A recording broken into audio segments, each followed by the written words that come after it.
याला V bottom bag म्हणतात. Basically हा फूड ग्रेड पेपर असतो आणि याचा युसेज जो आहे जास्त करून food fast food medical shops याचा युसेज आहे. त्याच्यानंतर ही जी बॅग आहे याला स्क्वेअर बॉटम बॅग म्हणतात आणि याचा मेन युसेज आहे ते टेक अवे पार्सलसाठी. याचा जो बेस असतो हा आयडियल कुठलाही कंटेनर कॅरी करण्यासाठी आणि मग स्विगी झोमॅटोवर असे वापरले जातात.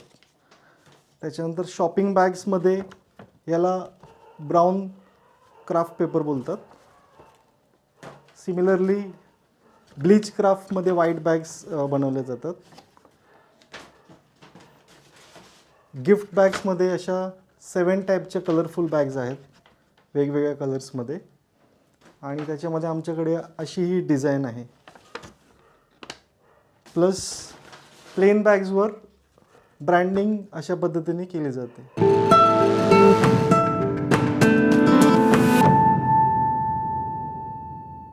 नमस्कार, मी संकेत नाईक. स्वागत आहे तुमचं माझा मराठी उद्योजकच्या या नवीन पॉडकास्टमध्ये.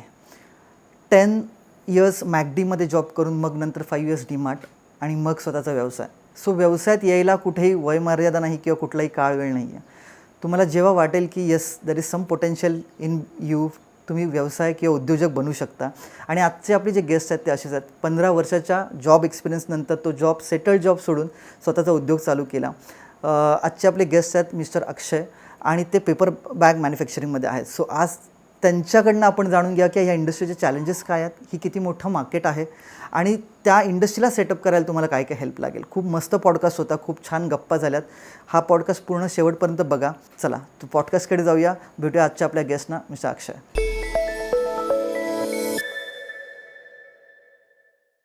अक्षयजी, स्वागत आहे तुमचं माझा मराठी उद्योजकमध्ये. थँक्यू. तुम्ही आधीचे पॉडकास्ट बघितलेले आहेत. फॉर्मॅट आपला खूप सिम्पल आहे आणि गोल एकच आहे की मराठी उद्योजकाला एक प्लॅटफॉर्म आणि त्याच माध्यमातून येणाऱ्या जो यूथ आहे आपला मराठी, त्याला कुठेतरी एक नॉलेज शेअरिंग, जेणेकरून जास्तीत जास्त यूथ उद्योजक म्हणून बनावेत येत्या काळात. काय सांगाल तुमच्या जर्नीबद्दल? म्हणजे तुम्ही you come from a very humble Marathi, typical Marathi background. So कशी होती तुमची journey, school life and then तुम्ही जॉब पण केला आहे. सो एंटायर जर्नी कशी होती तुमची? सो माझं नाव आहे अक्षय देशमुख. मी कोपर गावातील आहे, म्हणजे उलवे येथे जे कोपर गाव आहे तिथलंच रहिवासी आहे मी. आणि माझं बेसिक स्कूलिंग मराठी स्कूलमधून झालं जे कोपर गावातच होतं.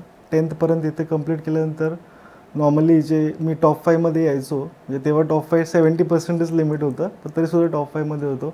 सो टिपिकली सगळे सायन्स करायचे. So I also gone for science.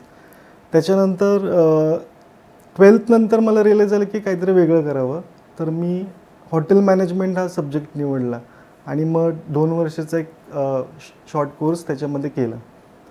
ते झाल्यानंतर जेव्हा ती जर्नी संपली हॉटेल मॅनेजमेंटची, तेव्हा मला रिअलाईज झालं की हे लाँग टर्म मला असं वाटत नाही मी याच्यात करेल. पण तरीसुद्धा त्याच रिलेटेड मला जॉब करायचं होतं आणि मला लकीली मॅकडॉनल्ड्समध्ये जॉब लागला as a crew. Basic crew लेवलला जॉब लागला आणि तेव्हा तर एकदम टिपिकल क्रू लेवलला you have to start from scratch, म्हणजे ब्रूम मारण्यापासून सगळंच तुम्हाला करावं लागतं. अच्छा. आणि नंतर मग तुम्हाला अपॉर्च्युनिटी मिळते की तुम्ही किचनमध्ये काम कराल किंवा बाकीच्या एरियामध्ये काम कराल.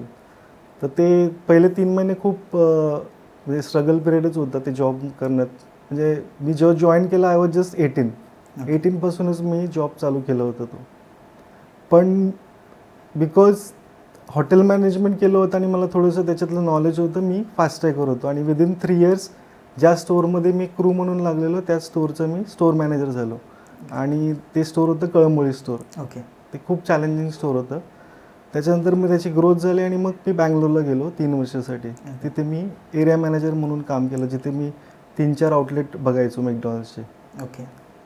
परत माझं प्रमोशन होऊन मी मुंबईच्या त्यांच्या हेड ऑफिसमध्ये आलो आणि तिथे मला सिनियर रोल मिळाला होता, जिथे मी न्यू प्रोडक्ट लॉन्च हा पोर्टफोलिओ बघायचो. म्हणजे जवळजवळ तेव्हा 200 रेस्टॉरंट्स होते आणि मग तिथे राईट फ्रॉम इन्सेप्शन, म्हणजे प्रोडक्ट कसा बनतो आणि स्टोअरमध्ये कसा तो एक्झिक्यूट होतो, तिथपासूनची पूर्ण प्रोसेसचं मी लीड करायचो. ते झाल्यानंतर मला नवी मुंबईमध्ये एक अपॉर्च्युनिटी आली, ती होती डीमार्ट. आणि मग मी स्विच केलं 10 वर्षानंतर आणि मग मी डीमार्टमध्ये जॉईन झालो. सो MNCपासून ते एक वेगळंच कल्चर होतं. आणि तिथे मी नवी मुंबईचा हेड होतो. तिथे जवळजवळ 5 स्टोअर माझ्या अंडर होते आणि तिथले स्टोअर मॅनेजर रिपोर्ट करायचे. सो तिथे पण खूप लर्निंग होते आणि इथे ॲक्च्युली रिअल बिझनेस मला डीमार्टमध्ये आल्यावर खूप जास्त क्लोजली बघायला मिळालं, व्हॉल्यूमेट्रिक. कारण का एका स्टोअरमध्ये जवळजवळ 300 एम्प्लॉईज होते आणि खूप व्हॉल्यूम्स होते. सो तिथे पण मला खूप मजा आली आणि तिथे जवळजवळ 5 वर्ष मी ते मॅनेज केलं. पोस्ट दॅट म्हणजे कोविड संपल्यानंतर मग माझं डिसिजन झालं की आता काहीतरी वेगळं करावं लागतं. बिकॉज जसं तुम्ही एखाद्या प्रोफेशनमध्ये वरती जाता आणि बऱ्याच कंपनीचे प्रिन्सिपल असते की तुमचं स्टेट चेंज होतं किंवा तुमचा एरिया चेंज होतो. सो माझं ऑलरेडी एकदा झालं होतं, बँगलोर मी एक्सप्लोर केलं होतं. पण आता लाँग टर्ममध्ये सिन्स इथलं लोकल असल्यामुळे मला लोकली काहीतरी करायचं होतं. एवढी डेव्हलपमेंट इथे झालेली आहे. सो मला या डेव्हलपमेंटचा पार्ट होऊन इथे रोजगार क्रिएट करायचं होतं आणि इथेच काहीतरी करायचं होतं. सो तेव्हा मी डिसाईड केलं 2021मध्ये की मला करायचं आणि मग पेपर बॅग हे आम्ही चालू केलं. राईट. सो याची सुरुवात पण आहे अशी की माझा जो छोटा भाऊ आहे तो फार्मासिस्ट आहे आणि आमचे पहिले मेडिकल शॉप्स होते त्याचे. जवळजवळ त्यांनी पण ते एक्सपांड करत करत 3पर्यंत नेले होते. पण कोविडमध्ये खूप पिंच मिळाला बिकॉज जे हॉस्पिटल काउंटर्स होते त्यांचा पूर्ण जो बिझनेस आहे तो कोविड पेशंट ड्रिवन झाला आणि जे रुटीन होतं ते थांबलं. मग त्याच्यानंतर आम्ही ते वाइंड अप करून he has started paper bag. Okay. आणि मग मी त्याला जॉईन झालो. ओके. सो आमचा बेस बनलेला. आम्ही घराजवळच असलेल्या जागेमध्ये एक पहिले छोटं युनिट टाकलं आणि मग बेस तयार झाला. आणि बेस तयार झाल्यानंतर आमच्याकडे जवळजवळ नवी मुंबईचे 70+ डिस्ट्रीब्युटर्स नेटवर्क एस्टॅब्लिश झालं. ओके. आणि मग त्यांचीच एक नवीन रिक्वायरमेंट येत गेली की हे पण पाहिजे ते पण पाहिजे. मग आम्ही अजून एक सेटअप टाकला. ओके. पण मग एस्टॅब्लिश्ड काय म्हणू शकतो की जॉब लाईफ सोडून जेव्हा तुम्ही हा डिसिजन घेतलात, so how difficult it was किंवा घरून काही घरून अपोज झाला बिकॉज जेव्हा मी वेल सेट होतो तेव्हा माझं लग्न नव्हतं झालेलं होतं आणि त्याच्यानंतर लग्न झालं होतं, मुलं पण झाली होती आणि मग घरून अपोज आला की हे सगळं सेट असताना आत्ता का, म्हणजे आत्ता का, ह्या घडीला का. एक्झॅक्टली. हां.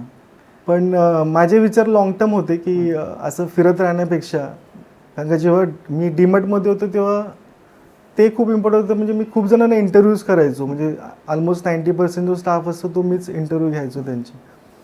सो एखाद्याला जॉब देणं ही खूप मोठी गोष्ट आहे, ते मला तेव्हाच रिअलाईज झालं.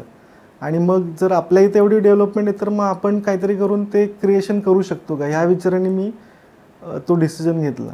आणि मला पण एक स्टेबिलिटी पाहिजे होती की इथेच आपलं एम्पायर आपण उभं करू शकतो, कारण का हा डेव्हलपिंग एरिया आहे आणि इथल्याच लोकांना आपण काहीतरी रोजगार देऊ शकतो.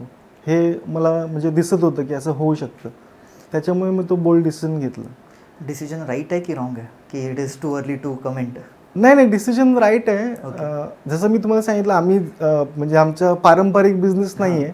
पण माझा भाऊ जो आहे सुमित, तो म्हणजे मी जसं 18 वर्षापासून जॉबला होतो तसं तो 18 वर्षापासून म्हणजे फार्मासिस्ट वगैरे ते मेडिकल शॉप्स वगैरे ते सगळं चालूच होतं त्याचं. आणि आमचा कधी पण डिस्कशन व्हायचं. सो मला दोन्ही गोष्टी कळल्या की एक नॉर्मल बिझनेस कसा असतो आणि एक MNCचा बिझनेस कसा असतो. सो आमचं नेहमी डिस्कशन व्हायचं. पण ते मोठं नव्हतं होत. मग मोठं काय करायचं आणि मग कसं करायचं ते आमचं डिस्कशन जेव्हा झालं आणि जेव्हा मला कॉन्फिडन्स आला की हे करू शकतो, तेव्हा मग आम्ही त्याच्यात म्हणजे मोठ्या प्रमाणात स्पर्ट केलं. कारण का छोटं करण्यात काय होतं, ते मग सेल्फ एम्प्लॉयमेंट मोडमध्ये जातं. मग तुम्ही त्या सायकलमध्ये फसता आणि मग ते एक्सपान्शन नाही होत. सो एखादी गोष्ट करायची असेल तर तुम्हाला खूप ॲटलिस्ट 3-4 वर्षाचा विचार करून तशी प्लॅनिंग करूनच मग तुम्ही त्याच्यात गेलात तरच ते सस्टेन होऊ शकतं. एक्झॅक्टली काय डिटेलमध्ये सांगाल आणखीन, म्हणजे पेपर बॅग मॅन्युफॅक्चरिंग काय वेगवेगळे ॲस्पेक्ट्स आहेत, किती तुमचे युनिट्स आहेत आणि किती एम्प्लॉयमेंट जनरेशन केलं तुम्ही? आम्ही जेव्हा स्टार्ट केलं होतं तेव्हा एकच मशीन होती आमच्याकडे, त्याला व्ही बॉटम मशीन म्हणतात. नॉर्मली जे मेडिसिन्स आपले वडापाव किंवा सँडविच वगैरे जे फूड ग्रेड पॅक करतात ते वाली मशीन बनवलेली, ते आमचं पहिलं सेटअप होतं. आणि तिथे आमच्याकडे जवळजवळ 10 एम्प्लॉईज होते त्या युनिटमध्ये. मग आमचं मशीन एक्सटेन्शन झालं. मग तिथे आता 12 ते 15 मुलं तिथे आहेत त्या युनिटमध्ये. आणि जेव्हा आमचं त्या बॅगचा बेस बनला तेव्हा आम्ही स्क्वेअर बॉटम हा जो वेगळा एक प्रकार असतो. ओके. नॉर्मली तुम्ही स्विगी किंवा झोमॅटोवरून जेव्हा ऑर्डर करता ते जे टेक अवे बॅग्समध्ये येतात ओके त्याला स्क्वेअर बॉटम बॅग्स म्हणतो. ओके. तर त्याचं आम्ही सेटअप केलं दुसरा. पहिला सेटअप काय टाईप ऑफ बॅग्स होत्या त्या? V bottom bags, V bottom V pouch बोलतात त्याला. ज्या फार्मसीमध्ये वगैरे फार्मसी, तुमचे फास्ट फूड, ज्या ब्राऊन कलरच्या बॅग्स येतात बेसिकली. ब्राऊन पण येतात किंवा व्हाईट येतात. वाईट. ओके. ते नॉर्मली त्याच्यात तुम्ही डायरेक्टली फूड टाकू शकता आणि रॅप करून देऊ शकता. आणि दुसरं जे असतं ते नॉर्मली टेक अवेसाठी वापरतात, स्पेशली स्विगी झोमॅटोवर. म्हणजे एखाद्या रेस्टॉरंटचं जर जास्त करून टेक अवे बिझनेस असेल तर त्या रेस्टॉरंटला त्या बॅग्स खूप युजफुल होतात. ओके. सो जेव्हा मी ह्या फेजमध्ये होतो तेव्हा काय झालं, प्लॅस्टिक बॅन सुरू होतं. म्हणजे government was very active on plastic ban. त्याच्यामुळे एकदम स्पर्ट आला होता आणि मग आम्ही एकदम इमिजिएट डिसिजन घेऊन त्याच्यामध्ये उतरलो. ओके. आणि आमचं नेटवर्क असल्यामुळे काय झालं, ते करायला इझी झालं आम्हाला द्यायला त्यांना. आणि जे आम्ही दुसरं सेटअप लावलं आहे त्याच्यामध्ये वेगवेगळ्या टाईपच्या बॅग्स पण बनतात. म्हणजे स्क्वेअर बॉटम बॅग पाऊच तर बनतात, पण त्याला हँडल लावून आपण शॉपिंग बॅग्स पण बनवून देतो. ओके. सो जरी आमचं इनहाऊस आता 20+ एम्प्लॉईज असले तरी मला खूप आनंद होतो सांगायला की ते जे शॉपिंग बॅग असतात त्याच्यामध्ये आम्हाला खूप हेल्प झाली लोकल महिलांची. ओके. आणि कॉन्सेप्ट कसं आहे, पाऊच तर बनतं आमच्याकडे रेडी. म्हणजे मशीनची कॅपॅसिटी खूप आहे. दिवसाला आम्ही 50,000 बॅग्स बनवू शकतो. आणि मग त्या ज्या बॅग्स आहेत त्या आम्ही फिमेलला, हाऊसवाईफ जे आहेत जवळपास त्यांना हँडओव्हर करतो. ओके. सो त्या प्रोसेस कशी आहे, ते पूर्ण एक बॉक्स घेऊन जातात 1000 बॅगचं. त्याच्यावर आम्ही हँडल देतो त्यांना, अच्छा. ग्लू देतो आणि मग ते घरी जाऊन म्हणजे त्यांची पूर्ण फॅमिलीज त्याच्यात इन्व्हॉल्व होते. ओके. ते लावून आम्हाला परत आणून देतात. ओके. सो ह्युमन वर्क आहे ते, ह्युमन इंटरव्हेन्शन. अशा आम्ही जवळजवळ 100+ बायकांना दिलेलं आहे रोजगार दिवाळीत. कमेंडेबल. येस. आणि ते ॲक्च्युली मला खूप मला असं रिअलाईज नव्हतं झालं की ही अशी अपॉर्च्युनिटी पण असेल आणि असं आपण काहीतरी करू शकतो. सो डायरेक्ट एम्प्लॉयमेंटपेक्षा हे जे आहे ना, हे ॲक्च्युली खूप म्हणजे छान वाटतं आता. चांगलं. आणि आम्हाला जर सतत तसे कंटिन्युअस ऑर्डर असतील तर मग आम्ही ते कंटिन्यू ठेवू शकतो. आता काय होतं, जेव्हा आम्हाला बल्क ऑर्डर येते तेव्हा ती प्रोसेस चालू होते. राईट. सो आता त्यांना पण सवय लागली की ऑर्डर कधी येणार नेक्स्ट. दिवाळीत तर खूप धमाल आली. म्हणजे आम्ही जवळजवळ एक्झिक्युटेड जवळजवळ 2 लाख बॅग आम्ही इमिजिएटली देऊ शकलो, जस्ट बिकॉज आम्ही लोकल एरियामध्ये राहून आम्हाला तो सपोर्ट असल्यामुळे आम्ही तो देऊ शकलो. ओके. हेचं जे म्हणजे आपण आता वेगवेगळ्या ॲस्पेक्ट्सवर बोलूया, कारण manufacturing is different ball game all together. Correct. सहसा मॅन्युफॅक्चरिंगमध्ये मराठी माणूस उतरत नाही. बरोबर.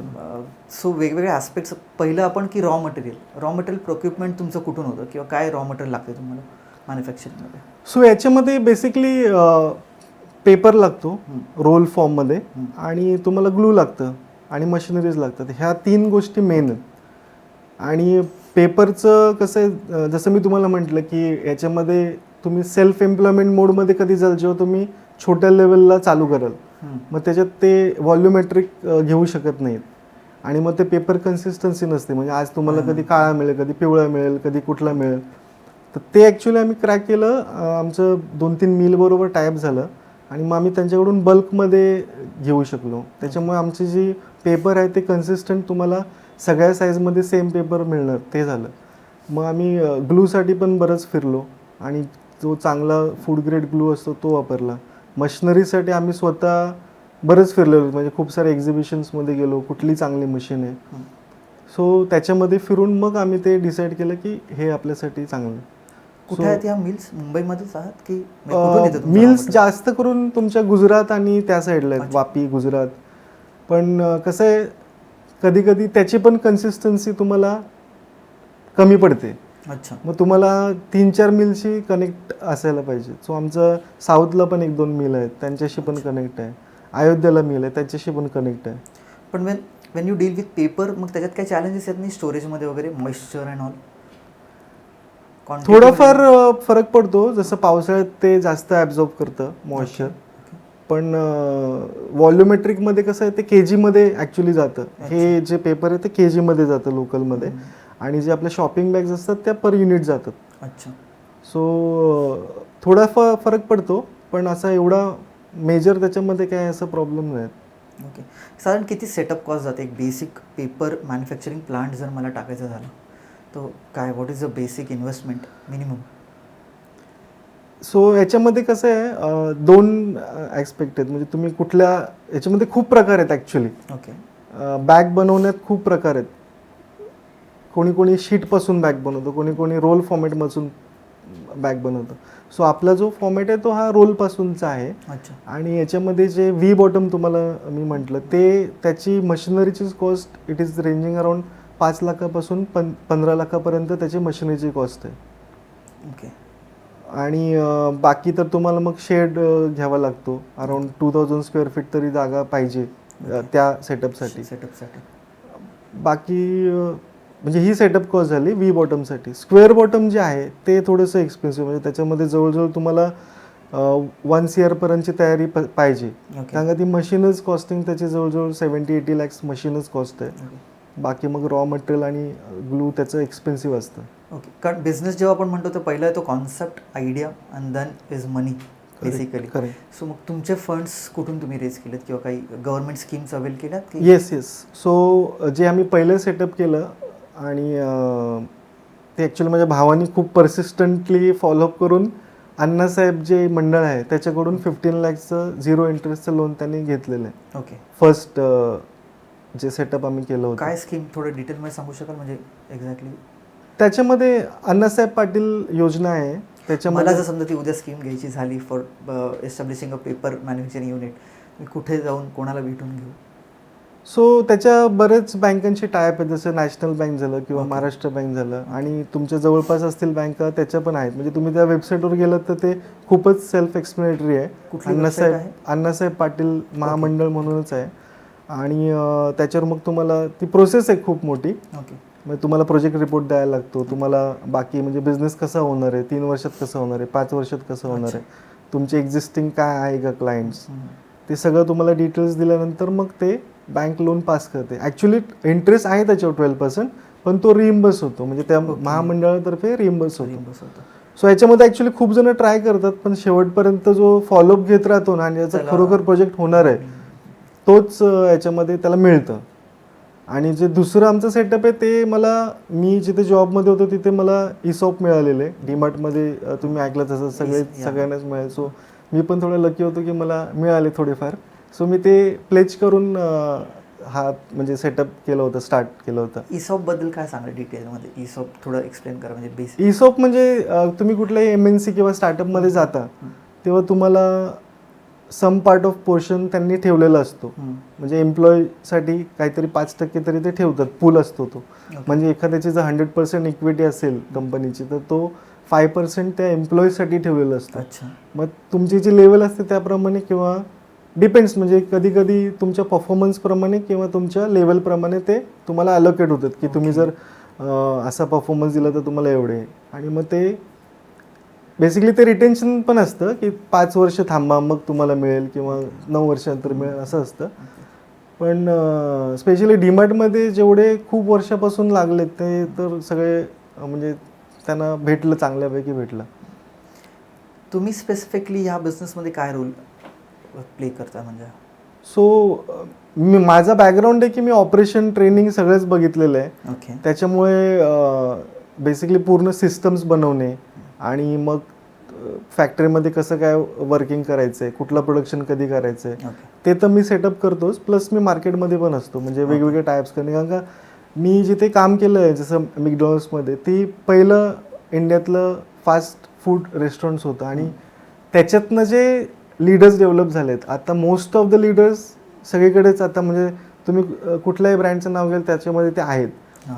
सो ते माझ्यासाठी प्लस पॉईंट होतं की मला त्यांना रिच आउट करायला ते इझी होतं. ओके. सो ते पण मला हेल्पफुल झालं. पण बेसिकली मग ऑपरेशन्स जेव्हा तुम्ही हेड करता ह्या इंडस्ट्रीमध्ये स्पेसिफिकली पेपर बॅग मॅन्युफॅक्चरिंगमध्ये काय डे टू डे ऑपरेशन्समध्ये चॅलेंजेस येतात तुम्हाला?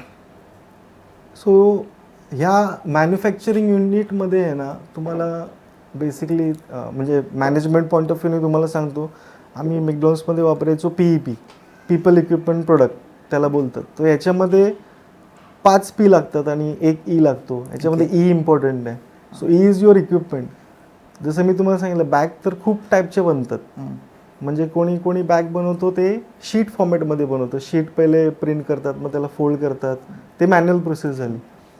इकडे जे बनतं ते रोल फॉर्मॅटमध्ये बनतं. सो तुम्ही जर जेव्हा चालू करणार त्याच्या आधीच तुम्हाला माहिती पाहिजे की कुठली मशीन तुम्हाला पाहिजे आणि त्या मशीनची कॅपेबिलिटी किती आहे आणि त्याच्यामध्ये काय काय बनू शकतं ओके. ते पहिले माहिती आहे. बिकॉज इक्विपमेंटच तुमचं जर रॉंग असेल ना तर मग पुढचं सगळंच बिघडून जाईल. ओके. So is important. दुसरं जे 5P मध्ये बोलतो that is one is your price. Okay. कुठली प्राईस पॉईंट चालले ते तुम्हाला तुमच्या माहिती पाहिजे. प्रोडक्टची मार्केट. ओके.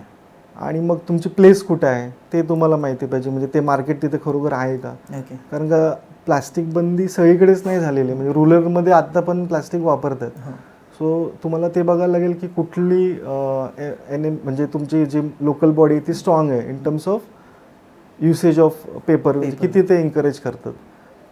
पहिले झालं प्लेस झालं, तुमचं प्राईस झालं, मग तुमचं प्रमोशन झालं. तुम्ही काय वेगळं करणार आहे त्याच्यामध्ये. ओके.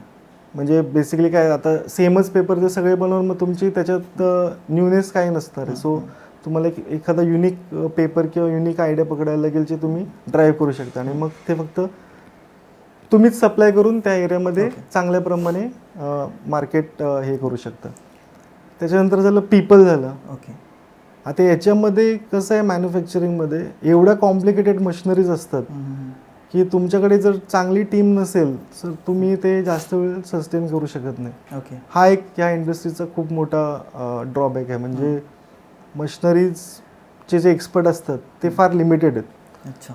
आणि मग होतं काय प्रत्येकजण मशिनरी घेतच असतो. म्हणजे ते एक्झिबिशन होतात बरेच जण घेतात. आणि मग हे जे ऑपरेटर्स असतात ते कधी कधी स्विच होतात. म्हणजे पोचिंग होतं बेसिकली. म्हणजे आता समजा मी एखाद्याला एक सॅलरी देतो मग तो बोलणार मी तुला एवढी देतो, मी तिकडे जाणार, मग अजून तिकडे जाणार. मग तेव्हा तुमचं युनिट बंद पडायच्या मार्गावर येतं जर तुम्हाला येत नसेल तर. आणि ते आपल्याला येण्यासारखं एवढं पण सोपं नसतं. सो त्याच्यासाठी तुम्हाला एक टीम बनवावी लागते की हा गेला तर मग कोण, तो गेला तर मग कोण. ते खूप मोठं चॅलेंज आहे. कारण का ह्याच्यामध्ये स्किल्ड लेबर भेटणं स्पेशली मशीनसाठी हे खूप मोठं चॅलेंज आहे. पण मग तुम्ही हा कधी चॅलेंज फेस केला. येस. तर याच्यामध्ये मी तुम्हाला सांगतो जसं मी बोललो एक मशीन तर माझा भाऊ शिकलाय व्ही बॉटम आणि स्क्वेअर बॉटम मी स्वतः 6 महिने त्या मशीनवर राहून पूर्णपणे अभ्यास करून म्हणजे मी आता स्वतः पण त्याची सेटिंग लावू शकतो. डिपेंडन्सी नाही आहे तुमची. डिपेंडन्सी नाही आहे. आणि ॲक्च्युली अशीच असायला पाहिजे. किती पण मोठी मशीन असेल ना तर तुम्हाला ती ॲटलिस्ट चालू ठेवता आली पाहिजे. कारण ही परिस्थिती येतेच. म्हणजे एम्प्लॉय जाण्याची जी परिस्थिती ना ही येतेच कुठल्याही बिझनेसमध्ये. आता तुम्ही फॉर एक्झाम्पल कोणी मोठ्या मशिनरीज घेतो आणि मग होतं काय ते ऑपरेटर्स निघून जातात. कारण का कल्चरच तसं आहे. कारण का नवीन मशीन्स येत राहतात आणि मग त्याच्यामध्ये काय होतं ते त्यांची डिमांड वाढते. ओके. आणि तुम्ही तेवढं जर तुमच्याकडे बिझनेस असेल तर तुम्ही तेवढं त्याला कॅटर पण करू शकत आणि मग तो जातो. Let's touch all Ps one by one. Okay. Yes. So तुम्ही पहिला म्हणाला होतात की आय गेस प्राईस करेक्ट. आत्ताच्या मार्केट कंडिशनमध्ये काय प्राईस आहे पेपर बॅगची आणि व्हॉट यू ऑफर. सो आमचं जे आहे ना majorly that is B2B concept. म्हणजे आम्ही जास्त रिटेल नाही करत. B2B म्हणजे बिझनेस टू बिझनेस. ओके. म्हणजे इथे एवढं मास प्रोडक्शन होतं की आम्हाला ते आम्ही छोट्या क्वांटिटीमध्ये नाही कॅटर करू शकत. ओके. सो आमचा मेन जो आहे ते B2B which is business to business. Okay. तर आमचे मेन जे क्लायंट आहेत ते सगळे डिस्ट्रीब्युटर असतात. ओके. जे डिस्पोजेबलचे शॉप घेऊन एखाद्या लोकॅलिटीमध्ये बसलेले असतात. मग त्यांना आम्ही सप्लाय करतो बल्कमध्ये. ओके. आणि आणि मग ते त्यांच्याकडे पेपर बॅग बरोबर बाकीचे पण म्हणजे मटेरियल असतं जे ते रिटेल करतात. म्हणजे ते जसं आमचं MOQ आहे 200 किलो.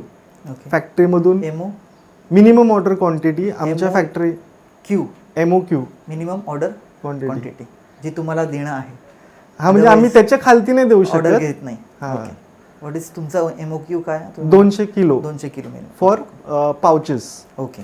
सो एक जी साईज असते त्याच्यामध्ये खूप साईज असतात आणि एका साईजची जी बॅग असते ती 25 kgची असते. अच्छा. ओके. आणि मग अशा जवळजवळ 8 साईज आहेत. सो आम्ही एक्सपेक्ट करतो की एखाद्याने जर घेतलं तर 200 किलो घ्या. सो ते मग घेतात आणि मग ते रिटेल करत बसतात. अच्छा. पण मग प्राइसिंग कॉम्पिटिटिव्ह आहे तुमची मार्केटमध्ये की मार्केट थोडंसं. ॲक्च्युली पेपर हे ना कमोडिटी सारखं झालंय. असं फिक्स प्राईस नसते त्याची. पेपर जे बनतं ना त्याच्यामध्ये बहुतेक करून खूप सारा जो पल्प वगैरे असतो अच्छा. तो रिसायकल पण असतो आणि इम्पोर्टेड गोष्टी पण त्याच्यात टाकलेल्या जातात. जसं त्याचं पल्प झालं, व्हर्जिन पल्प झाला आणि बाकीच्या पण बऱ्याच गोष्टी त्याच्यात टाकल्या जातात ज्याने तो पेपरला स्मेल राहत नाही किंवा त्याचा कलर चेंज होतो. ओके. सो ती पेपरची प्राइसिंग अशी खालीवर होत असते. किती फ्रिक्वेन्सी किती फ्लक्च्युएट होतं ते? वीक वाईज होते आणि मग तुम्हाला त्याच्याप्रमाणे प्राइसिंग कोट करावी लागतं प्रत्येक वेळेस. राईट. कारण का ह्याच्यामध्ये काय आहे ना, ह्याच्यामध्ये तुमचं पर बॅगवर मार्जिन नाही आहे. ह्याचं तुम्ही जो खूप टन्स कराल तेव्हा तुमचं काहीतरी त्याच्यात सुटेल. अदरवाईज असं म्हणजे व्हॉल्युमेट्रिक कॉन्सेप्ट आहे. कॉन्सेप्ट आहे. सेकंड पी तुम्ही प्लेस म्हणालात.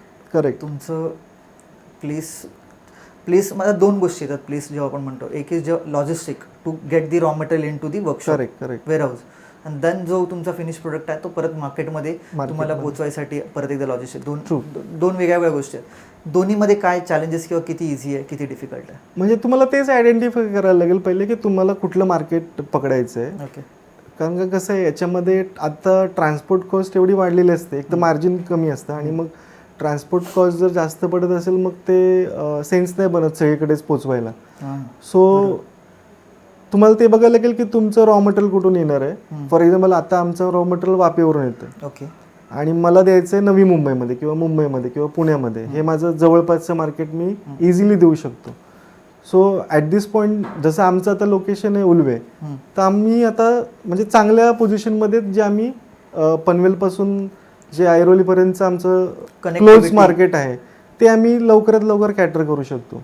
ओके. वर्सेस आता एखाद्याची फॅक्टरी समजा कुठेतरी नागपूर किंवा तिकडे असेल, सो यू इमॅजिन की त्याला वापीवरून तिकडे न्यायला लागेल आणि तिकडून मग त्याला इकडे टाकायला लागेल. सो त्याला रॉ मटेरियल नेण्याची पण कॉस्ट वाढेल आणि तिकडून इकडे आणायची पण कॉस्ट वाढेल. सो तुमचं मार्केट तुम्हाला माहिती पाहिजे की कुठलं मार्केट आहे आणि आपल्याला जवळचं रॉ मटेरियल कुठून मिळणार आहे. सो दोन्ही गोष्टी ह्या आपल्याला खूप इम्पॉर्टंट आहेत in terms of place identifying. कधी कधी काय असतं कुठल्या मॅन्युफॅक्चरिंग युनिटमध्ये कुठेही असेल तरी चालतं. म्हणजे खूप दूर असेल ते पण चालू शकतं, पण त्याच्यासाठी मग अजून तुम्हाला खूपच बल्कमध्ये असेल तर ते मग ते तुम्ही करू शकता का एखाद्या ठिकाणी आयसोलेशनमध्ये तुमचं चाललंय आणि मग तुम्ही ते क्लोज टू मार्केटमध्ये आणून व्यवस्थित डिस्ट्रीब्यूट करता. Okay. Okay. Next P is promotion. So तुम्ही म्हणाल तुम्ही you are in to B2B basically. Correct. So direct promotion करायची तशी गरज नसेल, but you need to reach to some people, right? म्हणजे कसं आहे कसं मॅनेज? इथे मुळात जसं मी तुम्हाला बोललो हे कमोडिटी आहे. सो मी जरी बोललो की माझ्याकडे 80+ डिस्ट्रीब्युटर नेटवर्क आहे, पण ते रोजच घेतील का ह्याची शाश्वती नाही. कारण का त्यांना जर 50 पैसे जरी कमी भेटलं तरी ते चेंज होऊ शकतात. तो फरक पडतो. त्यांना फरक पडतो कारण का ते कसं आहे हे पैशामध्येच चालतं, एकदम थिन मार्जिनमध्ये आणि पैशामध्ये. आणि ते कसं फास्ट मुव्हिंग प्रोडक्ट आहे. हा रिपिटेटिव्ह ऑर्डर असतात, डिस्पोजेबल प्रोडक्ट आहे. म्हणजे तुम्ही एकदा ते स्विगीचं आलं तर ते तुम्ही फाडून कचऱ्यामध्ये टाकता आणि ते परत रिसायकलला जातं ॲक्च्युली. अच्छा. सो मंथली त्याचं कन्झम्पशन असतं. अच्छा. त्याच्यामुळे ते तुम्हाला कॉन्स्टंटली प्रमोशन म्हणजे तुम्हाला ते मार्केटमध्ये जाऊन प्रत्येकाशी भेटायलाच लागतं आणि मग तुम्हाला प्रत्येक वेळेस ते फ्रेश जे तुमचे रेट चालले ते त्यांना कोट करावे लागतात ताकी ते इकडे तिकडे जाऊ नये. आणि मग त्याच्यामध्ये पण थोडं ॲडव्हान्स की B2C जेव्हा ते करतात तेव्हा त्यांना काय चॅलेंजेस येतात ते तुम्हाला माहिती पाहिजे. म्हणजे कशी पॅकिंग पाहिजे एंड कस्टमरला, मग तशी तुम्ही कस्टमाइज करू शकता का. फॉर एक्झाम्पल आता आम्हाला जेव्हा फीडबॅक मिळाला की ते जेव्हा आपण गनी बॅग्समध्ये भरतो तेव्हा इकडे तिकडे पसरतं. So we started tight them with rubbers. अच्छा. त्याच्यामुळे ते इंटॅक्ट राहतं आणि त्यांना पण कसं आहे ते किलो द्यायला इझी पडतं. मग आमच्या प्रत्येक गोणीमध्ये 1-1 किलोचे पॅकेट्स असतात आतमध्ये, म्हणजे त्यांना पण इझी पडतं आणि ते एक ॲडव्हान्टेज झालं म्हणजे त्यांना.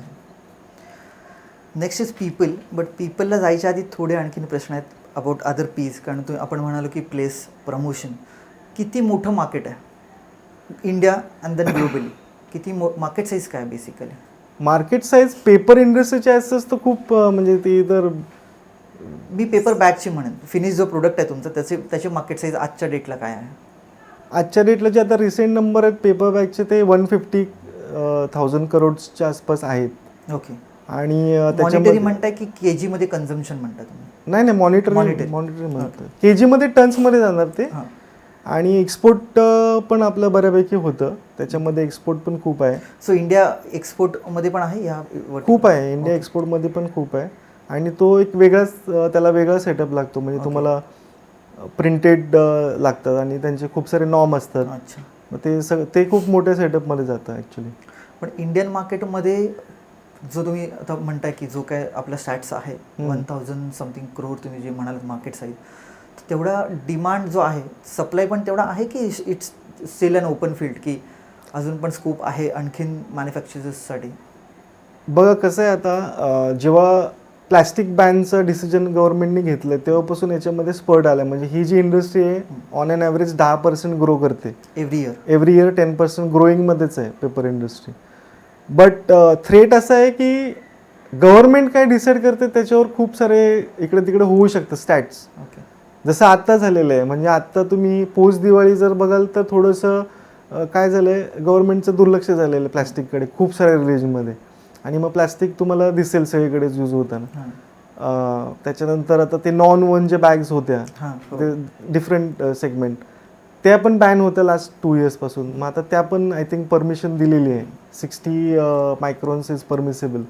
मग त्या पण येतात. मग त्याच्यामुळे काय होतं, ओव्हरऑल कन्झम्पशन थोडंसं ड्रॉप होतं, फ्लक्च्युएट होतं. पण कधी बॅन येईल सांगू शकत नाही. मग परत बॅन आला तर मग ते परत स्पर्टवर जाईल. सो गव्हर्नमेंट पॉलिसीज पण खूप मॅटर करतात. आणि काही काही रिजन्स आहेत, म्हणजे काही काही सिटीज ज्या फर्म आहेत की प्लॅस्टिक नाहीच वापरायचं आहे, तिथे कन्सिस्टंटली तुम्हाला पेपरचं कन्झम्पशन देखील.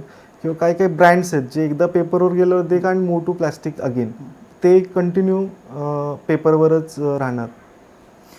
पण बेसिकली जो आपण म्हणतो डिमांड सप्लाय जो ग्राफ आहे, नाही ह्याचं म्हणजे डिमांड तर खूप आहे. यू जस्ट इमॅजिन की तुम्ही कुठल्याही स्वीट शॉप किंवा कुठे एखादा वडापाव जरी खाल्ला तरी तो तुम्हाला पेपर बॅगमध्येच मिळतो. सो आपल्या इन अँड अराउंड तुम्ही बघितलं तर कन्झम्पशन इज मॅसिव्ह. म्हणजे एखाद्या छोट्याच्या रेस्टॉरंटचं पण तुम्ही बघितलं तर खूप कन्झम्पशन असतं महिन्याचं. खूप म्हणजे भरपूर त्याचं बॅग ज्याचं टेक अवे जास्त असतं. काय काय छोटे छोटे रेस्टॉरंट असतात ज्यांचं टेक अवेच 80% बिझनेस टेक अवेनी होतो, कारण का त्यांचं फूड फेमस असतं किंवा एखादं स्पेशल डिश ते बनवतात. आणि आता स्विगी झोमॅटो एवढं इझी झालं की सगळेच त्याच्यावर ऑनबोर्ड झालेत. सो त्यांचं कन्झम्पशन खूप आहे. फक्त मी तुम्हाला पॉलिसीजबद्दल काय सांगतो, कारण का हे थ्रेट आहे. म्हणजे जर तर आहे, म्हणजे जर प्लॅस्टिककडे एकदमच दुर्लक्ष केलं तर मग याची जे पॅटर्ननी चाललंय ते थोडंसं ड्रॉप होऊ शकतं. पण बॅन तर होईलच, कारण का आता ज्या पॉलिसीज आल्यात, आता सांगितलं की तुम्ही 50 मायक्रॉनपर्यंत वापरा, मग 75 मायक्रॉनपर्यंत वापरा, मग ते वाढवत जाणार आहेत. असं प्लॅन आहे त्यांचा, पण ते एक्झिक्यूट व्हायला पाहिजे तेव्हा ते होईल. सो म्हणजे तुमचं बेसिकली जो इंडस्ट्री आहे पेपर बॅग, त्याच्या पलीकडे जाऊन ज्या काही इंडस्ट्री त्याच्यावर तुमचं डिपेंडन्सी बरीच आहे, किंवा मी म्हणेन की त्यांचा इम्पॅक्ट खूप आहे तुमच्या इंडस्ट्रीवर. करेक्ट असेल किंवा तुम्ही आणखीन कुठली पॉलिसीज, म्हणजे एंड युजरचं कसं आहे, गव्हर्नमेंट पॉलिसीज जशी बनते तसं एंड युजरची त्यांना ॲक्च्युली स्वस्त पाहिजे असतं सगळं. आणि आपण प्रयत्न करतो की त्या कॉस्टिंगला मॅच व्हायला पाहिजे. म्हणजे एखादा जर एंड कस्टमरला प्लॅस्टिकच स्वस्त वाटत असेल, पण ते बॅन मटेरियल आहे ॲक्च्युली. म्हणजे तो जेवढं त्या चोरून चपेल वापरेल, कधी फाईन लागलं तर मग ते सगळं त्याचं निघून जाईल त्याच्यामध्ये. मग त्या एंड युजरवर आहे की तो ॲक्च्युली प्लॅस्टिकला प्रमोट करतो की पेपरला प्रमोट करतो. म्हणजे लॉंग टर्ममध्ये आयडियली जे अप्रूव्ड आहे ते वापरायला पाहिजे, सो दॅट असं आपल्याला वर खाली बघायला नाही मिळणार स्टॅट्स. पण एक 5 years down the line plastic market खूप बूममध्ये होतं, देन प्लास्टिक आता बॅन झालं, जसं तुम्ही करेक्ट आहेत काही स्टेट्स रिजन जिथे प्लास्टिक अजूनही यूज होतं, but correct officially on paper plastic is ban.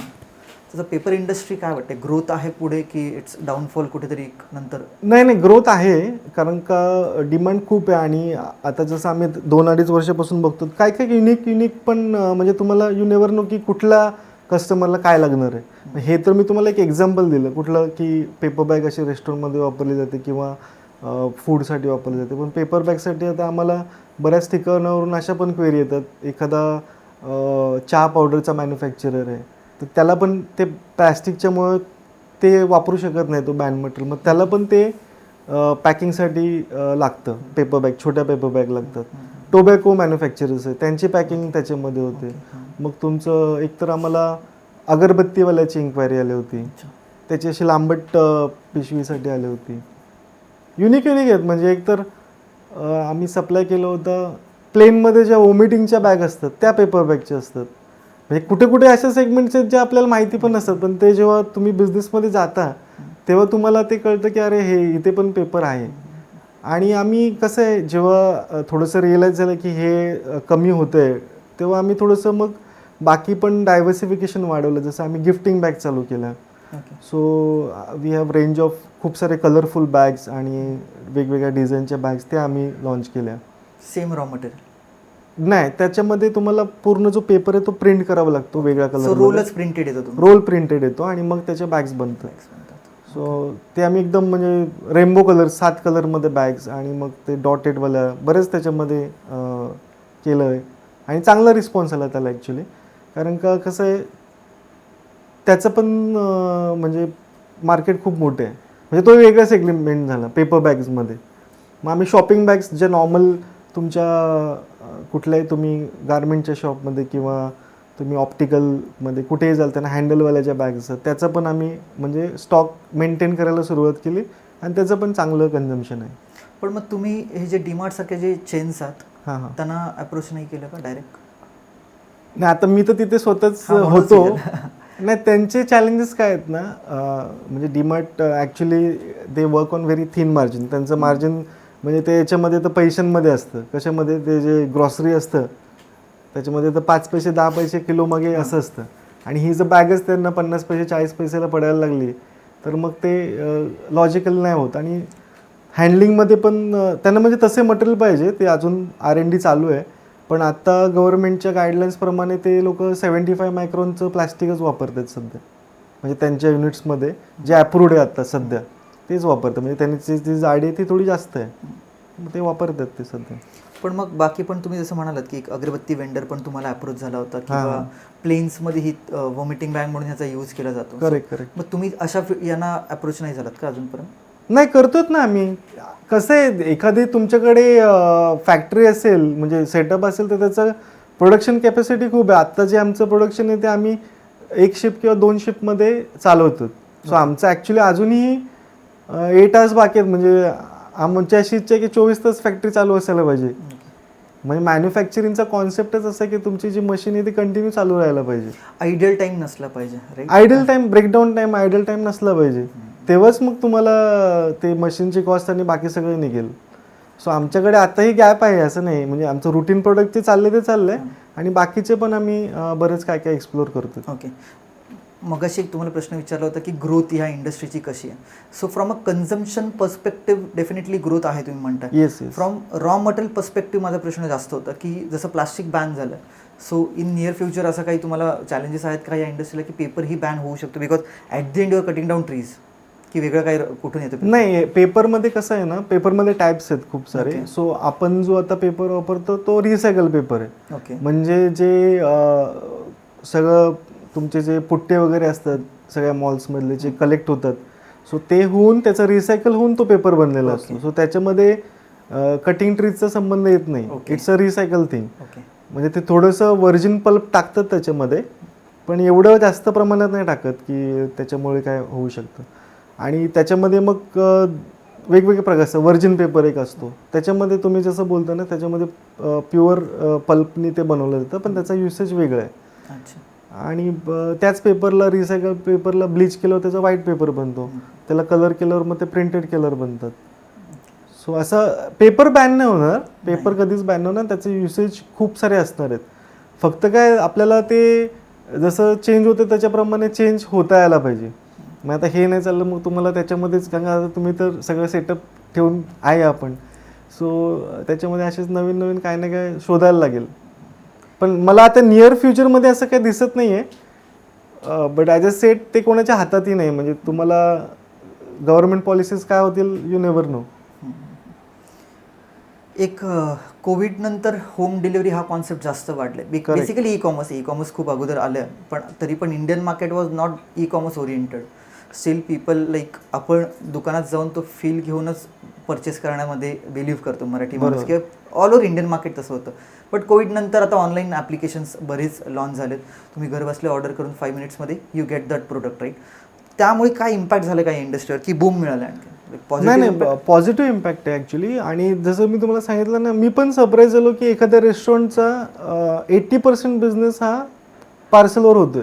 Okay. म्हणजे छोटंसं तुमचं 200 स्क्वेअर फीटमध्ये तुम्ही जर एवढा चांगला बिझनेस करू शकत असेल तर ते त्यांच्यासाठी चांगलं आहे ना. मग तुम्हाला इनहाऊस इलेक्ट्रिसिटी कमी लागते, एम्प्लॉईज कमी लागतात, बाकीचे तुम्हाला क्लिअरन्स वगैरे काही करायला लागत नाही.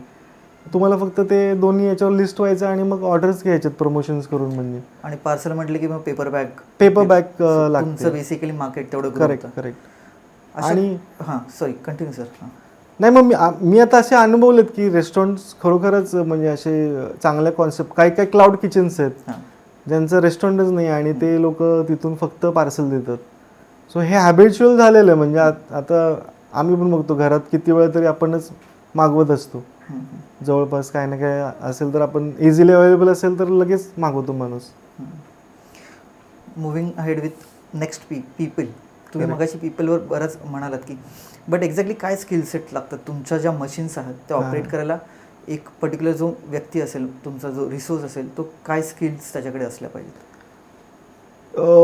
बेसिकली ह्या मशीन खूप हायटेक आहेत.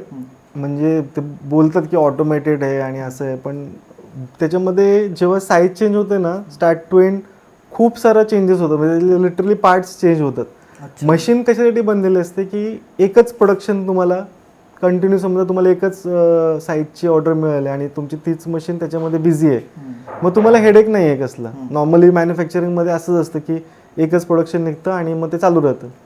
इथे थोडंसं ट्विस्ट कसं आहे की तुम्हाला वेगवेगळ्या साईजेस एकाच मशीनमधून बनवायचे, कारण का मशीनचीच कॉस्ट एवढी आहे की तुम्ही अफोर्ड नाही करू शकत की प्रत्येक साईजसाठी वेगवेगळी मशीन ठेवणं.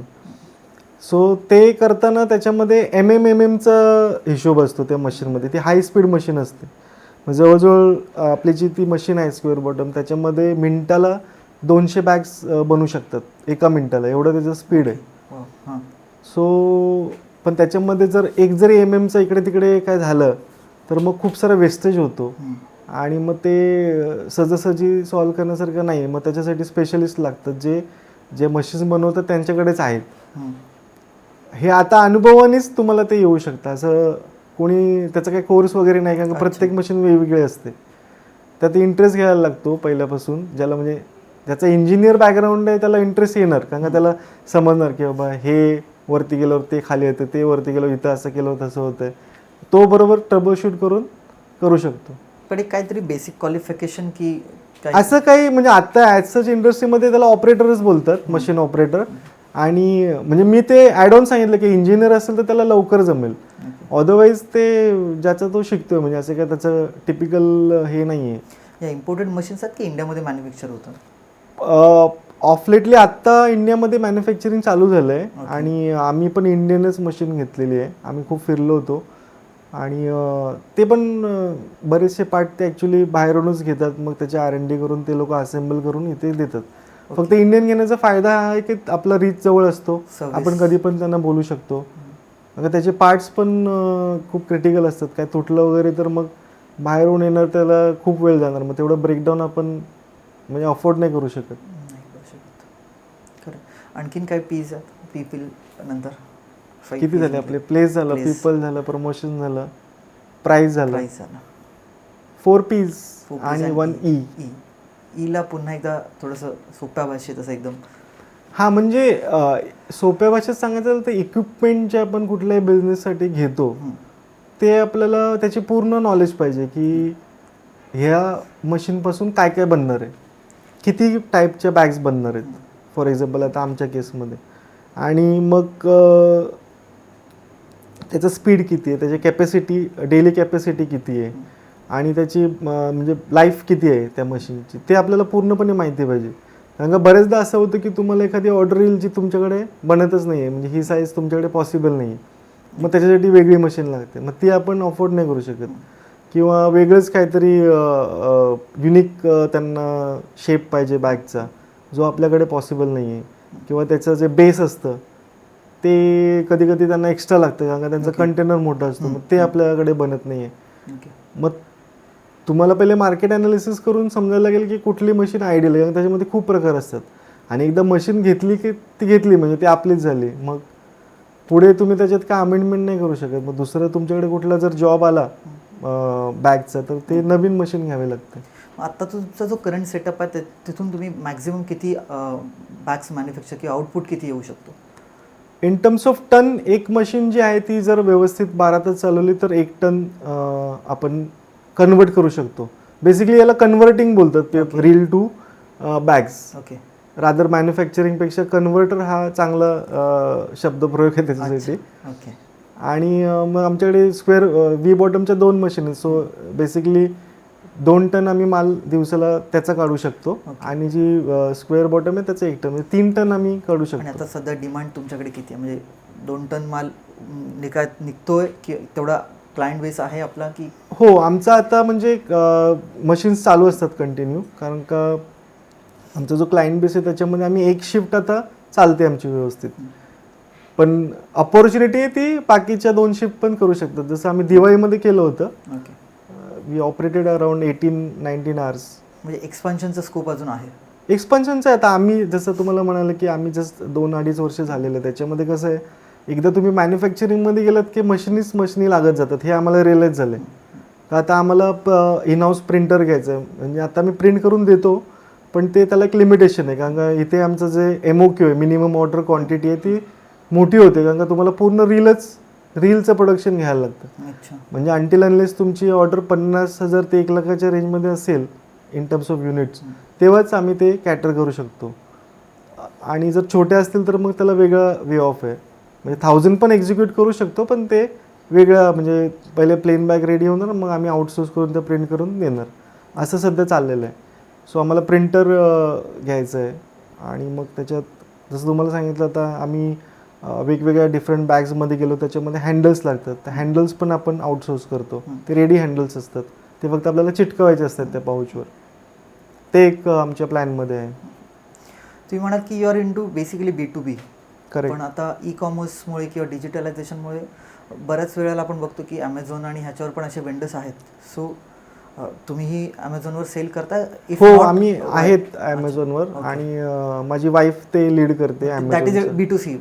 Correct, that is B2C. आणि ते फक्त आम्ही गिफ्टिंग बॅगचं करतो. ओके. नॉर्मल पेपर बॅग ब्राऊनवाला नाही? ते पण आहेत त्याच्यामध्ये, पण त्याच्यामध्ये जे रनिंग तुम्ही म्हणजे ब्राऊन बॅग तर सगळेच त्याच्यामध्ये देणार, पण त्याच्यामध्ये जर तुम्ही वेगवेगळ्या डिझाईन्स आणि बाकी सगळं एक्सप्लोर केलं तर ते पण चांगलं मार्केट आहे.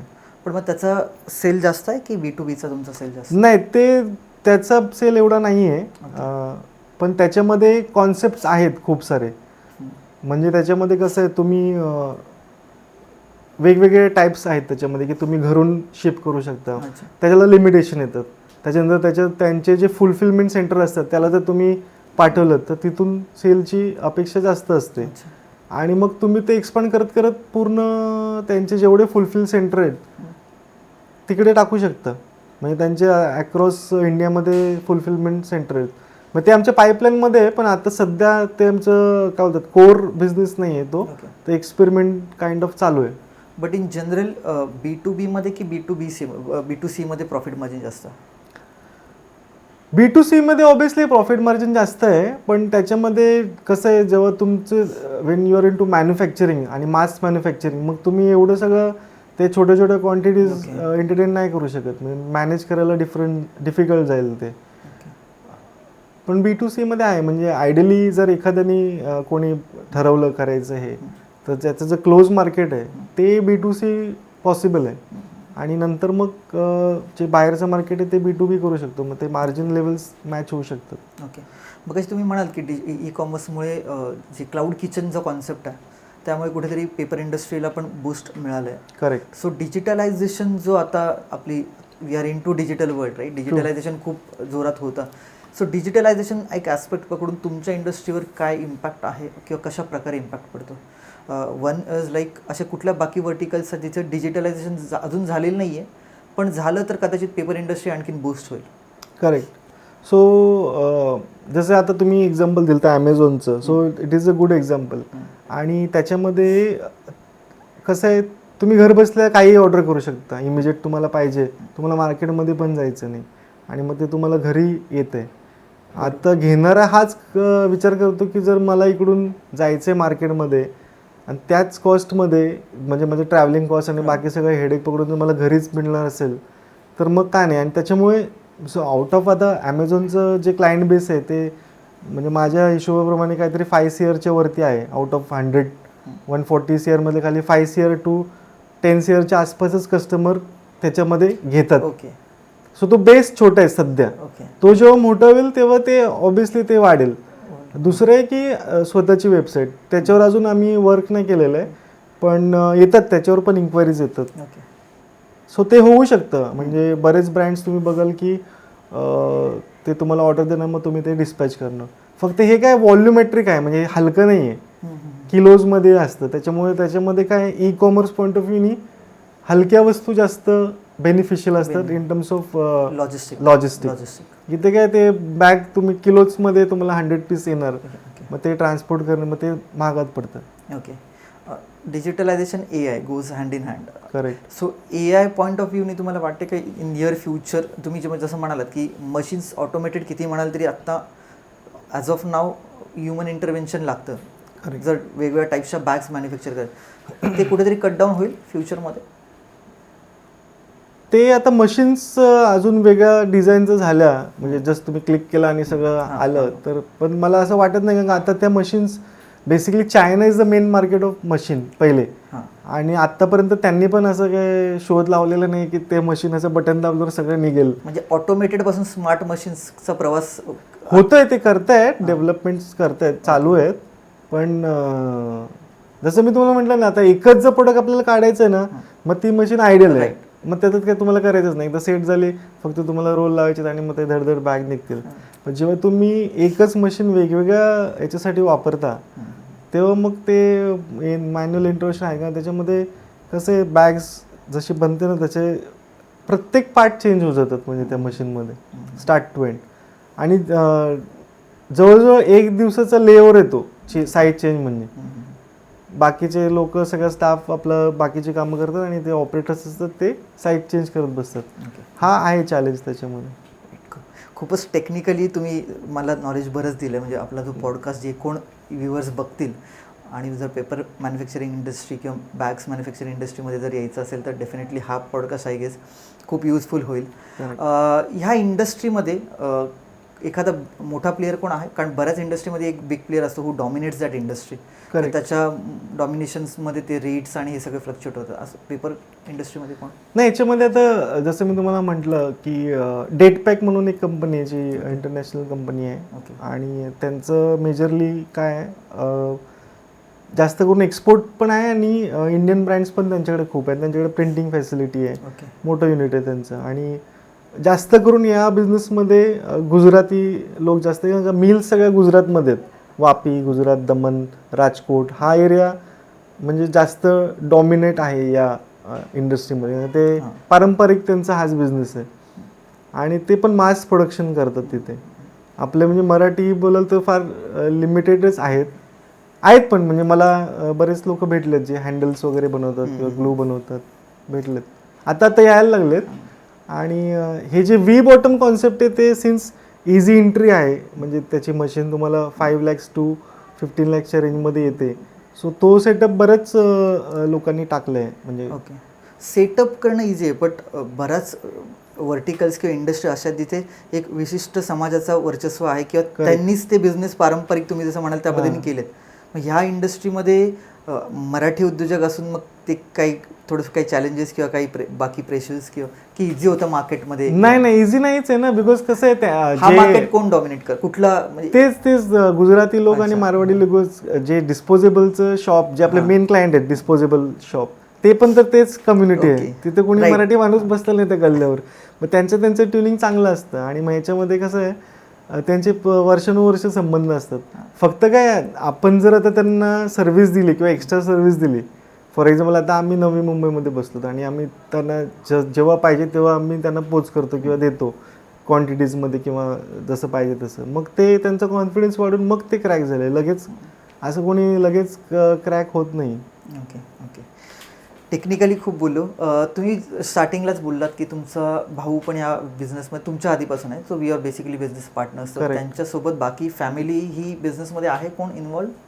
हां, सो माझा मामाचा मुलगा आहे ओके जो मार्केटिंग बघतो आमचं. ओके आणि माझ्या भावाची वाईफ अकाउंटिंग बघते ओके. आणि माझी वाईफ ई कॉमर्स बघते. सो आम्ही सगळेच त्याच्यामध्ये आहे. फॅमिली बिझनेस बोलायला हरकत नाही. हां, फॅमिली बिझनेस आहे. आणि म्हणजे कसं असतं, स्टार्टला जेव्हा तुमच्या फॅमिली पण त्याच्यामध्ये इन्व्हॉल्व होते आणि हे सगळे प्रोफेशनल होते. ॲक्च्युली कसं आहे, माझा भाऊ फार्मासिस्ट होता, त्यांनी ते मेडिकल बंद करून याच्यामध्ये आला. मी जॉबला होतो, मी ते सोडून याच्यामध्ये आलो. त्याची वाईफ बायोमेडिकल इंजिनियर होती, ती पण जॉबला होती, ती पण तिने सोडलं याच्यामध्ये आली. माझी वाईफ फॅशन डिझायनर होती, तिचं बुटीक होतं. ओके. ते कोविड नंतर सगळ्यांचंच हे झालं, पण त्याच्यानंतर सगळ्यांनी त्याच्यात इंटरेस्ट घेतला. म्हणजे ज्याची जी ॲबिलिटी आहे त्याच्यात त्याने रोल केला आहे. आणि माझा जो मामाचा मुलगा आहे तो पण इंजिनियर आहे, मयूर देशमुख म्हणून नाव आहे त्याचं, आणि तो मार्केटिंग बघतो. सो हे जे मेन रोल जेव्हा तुमची फॅमिलीज बघायला लागते ते थोडंसं इझीमध्ये होतं. अदरवाईज स्टार्टअप कॉस्ट तुम्ही जर सगळेच गोष्टी तुम्ही स्वतः एकत्र बघायला लागले तर मग ते थोडं चॅलेंजिंग वाटतं. पण मग फॅमिली इन्व्हॉल्ड असल्यामुळे किती सोप्या होतात गोष्टी, की काही चॅलेंजेस पण आहेत? नाही, प्रत्येकाचं जर तुम्ही फ्रीडम दिलात जसं काम करायचं, मग तुम्हाला चॅलेंजेस नाही ना. कारण मी स्वतः म्हणजे प्रोफेशनली पण काम केलेलं आणि मग फॅमिलीमध्ये पण मी बघितलेलं आहे. सो प्रत्येकाचा जो माइंडसेट असतो, कारण प्रत्येकाची आयडियोलॉजी वेगळी असते. खरं आहे. सो आमच्यामध्ये असं आहे की व्ही बॉटमचं जे सेटअप आहे तो एक्सक्लुझिव्हली माझा भाऊ बघतो. ओके. आणि त्याचं जे काही डिसिजन घ्यायचं तो घेतो. स्क्वेअर बॉटमचं जे आहे ते एक्सक्लुझिव्हली मी बघतो. कारण याच्यामध्ये काय, पेपर पण वेगळा लागतो, ग्लू वेगळा लागतो, त्याचे ऑपरेटर्स वेगळे असतात. सो 2 टीम एकत्र वेगवेगळ्या पद्धतीने एकत्रच काम करतात. पण कसं आहे, डिसिजन मेकिंग, मग समजा उद्या पेपर चेंज करायचा आहे, त्याला वाटले हा नाही चालत आहे, हा घेऊया, हा ग्लू नाही, मग तो लगेच डिसिजन तिथं घेऊ शकतो. आणि स्क्वेअर बॉटममध्ये मी घेतो. आमचं मार्केटिंग कॉमन आहे, अकाउंट्स कॉमन आहे, आणि ई कॉमर्स माझी वाईफ बघते. सो असं आता चाललं आहे. म्हणजे कोर रोल्स आमची फॅमिली बघते, बाकी तर चाललं आहे. गुड. एखाद्या तरुणाला जर ह्या बिझनेसमध्ये यायचं असेल तर काय मेसेज असेल तुमचा? नाही, जसं मी म्हणलं, मार्केट साईज तर खूप मोठी आहे. सो याच्यामध्ये 2 ॲस्पेक्ट म्हणजे पहिलं तर त्यांनी तयारी पाहिजे. म्हणजे ॲटलिस्ट 3 वर्ष तुम्हाला माहिती आहे कुठल्या बिझनेसमध्ये लगेच काय होत नाही. सो तेवढे त्याच्याकडे म्हणजे बॅकअप पाहिजे. जसं आता मला लकीली फॅमिली सपोर्ट भेटला आहे, तसं भेटला तर उत्तमच. नाहीतर मग कसं आहे, तुम्हाला आउटसोर्स करायला लागेल सगळ्याच गोष्टी, आणि मग त्यांना पेमेंट्स वगैरे त्याची तयारी पाहिजे तुमची. आणि बेसिकली कसं आहे, मॅन्युफॅक्चरिंगमध्ये जर जायचं असेल तर मग मोठा विचार करायला लागेल की किती बल्कमध्ये आपल्याला करता येईल आणि कसं कुठलं मार्केट करायचं आहे. एखाद्याला करायचं असेल तर जसं तुम्ही म्हटलात की एकच मशीन घेऊन इट्स इझी टू स्टार्ट. पण त्यांनी जर मग B2C वर कॉन्सन्ट्रेट केलं त्याच्या टेरिटरीमध्ये, तर हा बिझनेस तिथे तो एक मशीनपुरती सीमित होऊन तो करू शकतो चांगल्या प्रकारे. पण तेच मशीन घेऊन जर तो B2C मध्ये गेला तर जसं आता मी तुम्हाला सांगितलं, खूप सारं कॉम्पिटिशन आहे, मग तिथे सस्टेन होणे थोडंसं डिफिकल्ट जाईल. अच्छा. बट आहे ही फील्ड लाईक की आत्ताच्या घडीला फील्ड आहे, पण मग त्याच्यात फुल्ली इन्वॉल्व पाहिजे. आणि चॅलेंजेस जसं मी तुम्हाला सांगितलं, ऑपरेटरचं चॅलेंज, मग ते थोडंसं स्वतःला त्याच्यामध्ये फुल्ली इन्वॉल्व करून, म्हणजे बेसिक माहिती पाहिजे की जर माझा ऑपरेटर गेला सुट्टीला तर ॲटलिस्ट माझी फॅक्टरी तर बंद नाही पडायला पाहिजे ना, एवढं तरी यायला पाहिजे.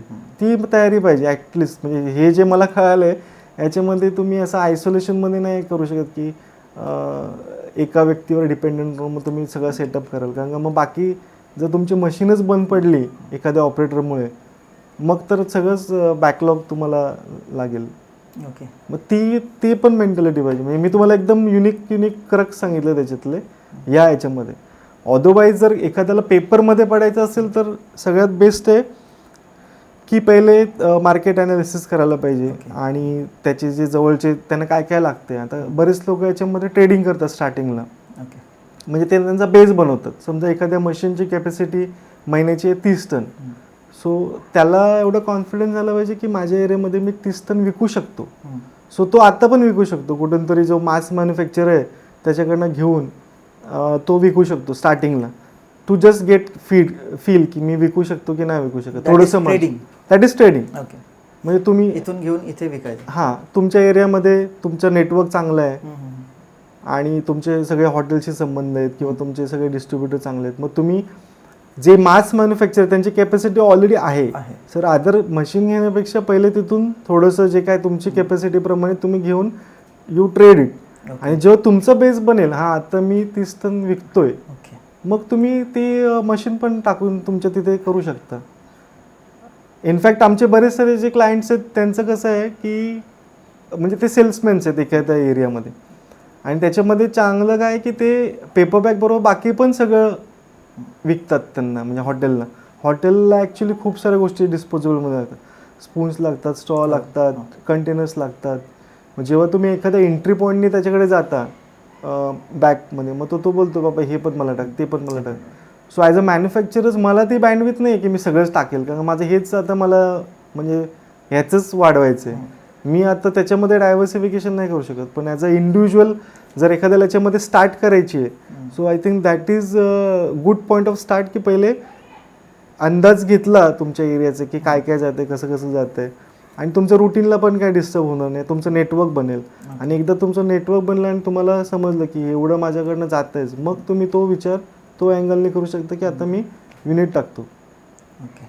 म्हणजे माझं असं आयडियल आहे, म्हणजे जे जवळपास असतील. अदरवाईज करू शकतात म्हणजे, पण त्याच्यामध्ये चॅलेंजेस आहेत थोडेसे. ओके. जाता जाता एक 2 प्रश्न. ॲज अ उद्योजक म्हणून 2 प्रश्न आहेत बेसिकली. एक उद्योजक म्हणून होता, तुम्ही जॉबही केले, एक 10-15 वर्ष तुमचा जॉबचा एक्सपिरियन्स आहे. काय दोन्हीमध्ये डिफरन्स आहे आणि विच इज बेटर? एक हा प्रश्न आहे. दुसरा, एक उद्योजक म्हणून जेनरिक टर्म्सवर काय मेसेज द्याल मराठी यूथला? सो जॉब वर्सेस बिझनेस तसं बघितलं तर मी खूपच कम्फर्ट झोनमध्ये होतो. म्हणजे चांगलं पॅकेज वगैरे सगळं सेटच होतं, असं काही नाही. आणि आत्ताही जरी मी गेलो तरी माझा बॅकग्राऊंड एवढा आहे की मी कुठेही इझिली जाऊ शकतो. पण बिझनेस केल्यानंतर जी रिस्पॉन्सिबिलिटी येते आणि जेव्हा एकदम तुम्हाला डेप्थमध्ये कळतं P&L, म्हणजे दुसऱ्याचं P&L चालवणे आणि स्वतःचं P&L जेव्हा आपण बनवतो स्वतःच्या हाताने, ते खूप इम्पॉर्टंट आहे. आणि याला कसं आहे, मर्यादा नाही, म्हणजे तुम्ही किती पण एक्सपांड करू शकता. आणि असं नाही की एखादा बिझनेसमध्ये तुम्ही स्टार्ट केला आणि स्टक झालं तर तोच बिझनेस तुम्हाला करायचा आहे. यू कॅन कधी पण तुम्ही चेंज पण करू शकता, कारण तुम्हाला बिझनेस कसा करायचा आहे मुळात ते तुम्हाला समजतं. आणि कुठल्याही बिझनेसमध्ये गेलात तरी हेच पी आणि हेच ई राहणार आहे. बेसिक फॉर्म्युला सेम राहतो. हां, सो तुम्हाला ते लाईफ लाँग असतं. जॉबमध्ये काय होतं, उद्या तुमची मुवमेंट झाली, फॉर एक्झाम्पल जशी माझी आता मुवमेंट होणार होती, तिथून गुजरातला झाली, गुजरातवरून दिल्लीला झाली, मग ते तुम्हाला ती तशी तयारी पाहिजे की तुम्ही मग कुठे पण जाणार. इथे कसं तुम्ही एक ठरवू शकता की मला हाच एरियामध्ये कॉन्क्रीट करायचं आणि मला इथे एक्सप्लोअर करायचं आहे. आणि दुसरी गोष्ट सगळ्यात त्याच्यामध्ये छान गोष्ट आहे की तुम्ही लोकलमध्ये एम्प्लॉयमेंट जनरेशन करू शकता. म्हणजे दुसऱ्याच्या कंपनीत हायर करण्यापेक्षा मी एम्प्लॉयमेंट जनरेशन करतो, ते मला खूप चांगलं वाटलं हे आत्तापर्यंतच्या प्रवासात. एक उद्योजक म्हणून लास्टचा प्रश्न, एक उद्योजक म्हणून मराठी यूथला काय मेसेज असेल तुमचा जनरिक, पेपर बॅग इंडस्ट्री सोडून तुमचा जो आजपर्यंतचा उद्योजक म्हणून प्रवास आहे त्याच्यातनं? उद्योजक म्हणजे प्रवास म्हणजे मी ॲक्च्युली मॅकडॉनल्ड्सवाल्याचंच एक कोट सांगेल. ओके. बेसिकली काय आहे त्याच्यामध्ये त्यांनी म्हटलं होतं की जे लक असतं आपलं, सगळे बोलतात की हा लकी आहे, ते लक नसतं, ते तुम्ही घाम गाळल्यामुळे त्याचे ते डिव्हिडंड आलेलं असतं, त्याला लक बोलतात. सो जेवढं जास्त घाम गळाल तेवढं जास्त तुम्ही लकी व्हाल. एवढंच मेसेज मी देईल उद्योजकांना. नक्की, चालेल. Thank you sir. खूपच इन्फॉर्मेटिव्ह होतं. म्हणजे जर ह्या व्हर्टिकलमध्ये जर कोण येण्याचं स्वप्न आहे कोणाचं किंवा एक्सप्लोअर करायचं आहे, तर तुम्ही म्हणाल की इधर मॅन्युफॅक्चरिंगची जर कॅपॅसिटी नसेल युनिट सेटअप करायचा, तर he can go for trading.